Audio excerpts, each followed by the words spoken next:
Hi, welcome back to BRMC's Healthy Connections. I'm your host today, Karen McKaig, sitting in for Donna McMullen. I have George Truell with me from Kindness Inc. today. Welcome, George. Thank you. I'm so happy that you're here. Yeah, I'm looking forward to it. Well, we've got a lot to talk about. Tell the viewers what Kindness Inc. is in case they don't know. Sure, absolutely. We're actually in our 15th year now. Okay. And we serve we're a nonprofit, volunteer-based. We serve both Baxter and Marion County. And what we do is provide transportation for seniors and those with disabilities that are unable to drive themselves. And on average, we'll take our clients to over 100 medical appointments a month. Wow. Yeah, which is, that's a lot of awesome. medical appointments, yes. But the other things we do is we'll take them shopping, grocery shopping or running errands. We do about 40 of those a month.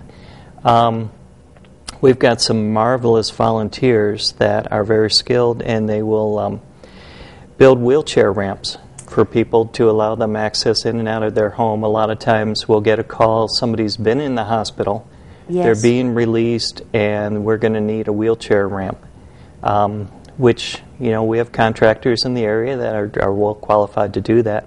But our volunteers are able to do that quickly, do it to ADA standards, and there is no charge for those services, although kind of with an asterisk. We are nonprofit. Right. We don't receive any money from the government or the state or the city. We do ask our clients to reimburse us for the cost of materials. Okay. A wheelchair ramp could run a couple $100s. Okay. But in scenarios where somebody's unable to do that, if they just let us know, somehow we find a way to cover that within our operating fund. So we do that. We also have volunteers that go in and install grab bars, which is a real important safety feature, getting in and out of showers. Absolutely. We have volunteers that will do respite care up to 3 hours just to allow a caregiver to, have a life and go to an appointment themselves or, to the hairdresser. We've got volunteers that do daily reassurance calls. Which would be, what is that exactly? It's kind of fun because we really enjoy talking with our clients. We talk to them each day and get to know them very well. Okay. It's somebody who's living alone, and it's just kind of a safety guard for us, for them, for their family a lot of times.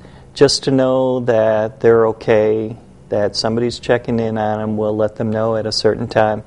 We'll call, or they'll call us, and, hey, how you doing? We'll talk about whatever's going on. Conversation could be anywhere from 2 to 5 minutes, but it's just, it may be the only person they talk to if they're homebound. Absolutely. That day. So. And by doing that, it assures that they are okay. Absolutely. If you don't get an answer, then does someone go check on them? Yeah, what we work out is if we don't get an answer, we'll call back in a couple minutes. Okay. And if we don't after the third call, then we've worked out with them beforehand who can we call in the case of an emergency, a friend, a neighbor nearby that we can make sure goes to your house, has access to your house, and can check on you. Okay. And on occasion, we've had to ask the police department to do wellness calls. Okay. They do it very discreet, and they're great partners with us. We appreciate that they do it. We're fortunate in that we haven't had a scenario where, we've had a situation where we've had to call an ambulance because somebody's down. But isn't it great to know that, somebody is checking? Especially, my scenario, I don't know if I've ever shared with you, my scenario that really kind of caught home with me. I was living away from my parents, and they were actually in New York, and myself and my sisters were all out of state. Right. And it was very difficult for us. We obviously couldn't make the trip. We couldn't give the assistance my mom needed as his primary caregiver. And when I came down here and learned about Kindness, I thought, boy, my mom really needed that back in Buffalo. That would have been terrific for her. So it serves a very important purpose, I think, in our 2 counties here, the Twin Lakes area. Absolutely. I think we're very fortunate to have an organization like Kindness Inc. As we were talking before the show, and my mother lives out of state, and it's reassuring to know that someone would be there to call and check on her or take her for errands. And I to me, I don't think people realize how lucky we are in Mountain Home area. And it's not anything you really think about until you need it. Exactly. But we get a lot of calls, a lot of contact from, sons and daughters out of state. I'm concerned about my mom, I'm concerned about my dad. And one of the beautiful things about living down here is it's a beautiful place to live, and there's a lot to do. So we have a lot of retirees that come down here. And it's not like it used to be where mom and dad are down the street and generations go in the same neighborhood. And it's not at all unusual for couples to come down here and retire. And as they age, they have more and more needs, or as somebody loses a spouse. We have scenarios where some of our clients don't drive, never drove, because their spouse drove. Correct, yes. And that's something we can do, and we enjoy doing it because they're just delightful. Now, with the transportation, do the volunteers drive their own vehicles, or do they drive the car of the client? No, our volunteers all drive their own vehicles. Okay, all right. We do offer reimbursement, mileage reimbursement. It's not IRS standards because we're a nonprofit and we don't have those kind of luxury, but we offer 20 cents a mile currently to reimburse our volunteers. And frankly, the majority of our volunteers, if we were to offer $10 a mile, they wouldn't accept that. That's not why they do it.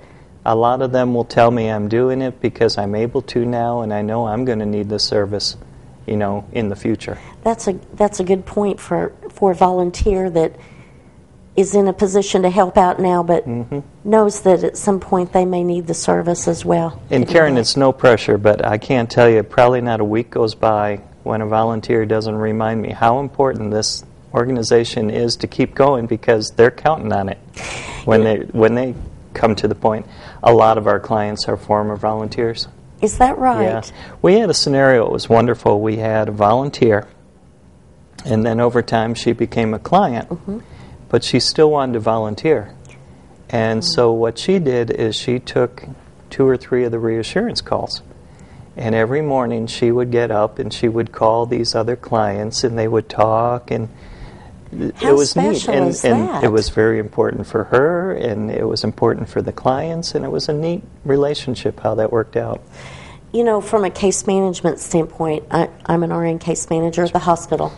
We've used Kindness Inc. for getting people home after the holidays, after the hospitalization, rather. And it is so nice to be able just to pick up a phone, because if someone's waiting to go home from the hospital and they don't have a ride, and what they want to do is get home to their own house. Right. And I know the families from out of state really rely on that as well, knowing that somebody's going to be there to transport. Now, we were talking before this show, the volunteers are not medical. They're not medically trained, right. Right. So as far as you were telling me that for transportation purposes, you will provide transportation to someone in a wheelchair, but there are some guidelines on that. So share those. Yeah, exactly. We're very careful. Again, I'm going to sound like a Chamber of Commerce representative. We're very fortunate in this area in that we have a wealth of organizations that provide all kinds of great services. We have a very unique niche. Nobody else does what we're able to do. But we're very careful that we also stay in our lane.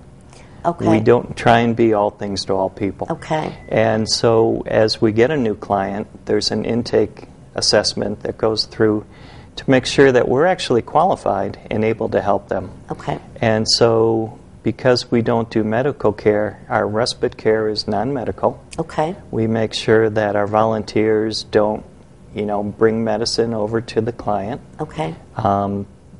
They don't try and transport them through the house. That needs to be the client that's doing that. Okay. Likewise, in a vehicle, we're very flexible. We can put a wheelchair in a trunk of a car. We've got walkers and back seats all the time. But our clients need to be mobile to the point where once they get to the car, they can stand up and enter the car by themselves, Okay. put on their seatbelt, Okay. and also at the, at the other end. And a lot of the doctor's offices have wheelchairs available. We'll Correct. just run in, grab one, and pull it out. So they need to be mobile Okay. because our volunteers are not medically qualified. Okay. All right. We are going to take a break, and when we come back, we'll talk some more with George and find out what else we can do to help Kindness Inc. Stay tuned.